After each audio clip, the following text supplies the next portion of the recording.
higher cost from the Iranians. They are small countries. The ballistic missiles can basically overwhelm their systems.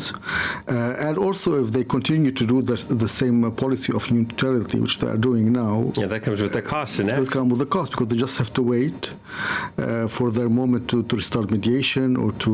So I think they are stuck in a way that there's nothing much they can do besides defend themselves and wait for the moment for the Iranians to calm down. And will smaller Gulf states, you think, will they be waiting to see how Saudi Arabia reacts? Will they be waiting to see what the kingdom does first?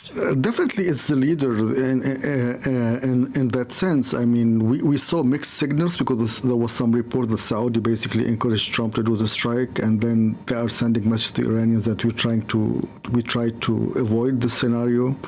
There's sort of mistrust. I think they tried to basically build the relation in the last year or so. The Saudis were opening up for them. They visited them many times, but there's a huge gap in trust, and I think the Saudis are not good in doing wars in general, and they believe this is much bigger than them. And if the Americans are not very clear about their end game, about their want from Iran, they're not going to get involved and face more risk for them. Yeah, and publicly, Gulf leaders are being very careful about what they say. Sure. But behind closed doors, what do you think they're saying to U.S. and Israeli leadership? I mean, it's hard to know what's behind doors, but what I can assume is early on they had the wishful thinking that maybe this is going to be a blow for Iran. Because earlier report there was this U.S. psychological campaign. The Iranians were weak. We didn't know what was happening. Trump was declaring victory. And there was some wishful thinking that maybe it's good. But I think on the other side, they also fear that a big Israeli win, it means the region going to go into the Israeli era. Mm-hmm. It means there's nothing will hold them anymore. So I think they are in this conflict. On one side, they understand that a weakened Iran is better for their interests, for their business, for how they project their influence. But also a full Israeli victory means that they have to deal with this new reality. So I think they are watching. They prefer that they both basically lose. They don't have a clear winner. But for them, I think balancing Iran and Israel without U.S. support is going to be very tricky for them. A lot of attention on these energy installations in the Gulf, also the oil sites in Iran, the desalination plants on both sides. I'm wondering how Iran is calculating its targets, because if it hits, because we've seen some tit-for-tat targeting. If Iran hits a site that's too sensitive, perhaps in one of these Gulf states, that might provoke them to join the war. But at the same time, if it doesn't hit a site that isn't sensitive enough, then it might not deter them from splitting with Washington. How do you think Iran's calculating which sites to hit?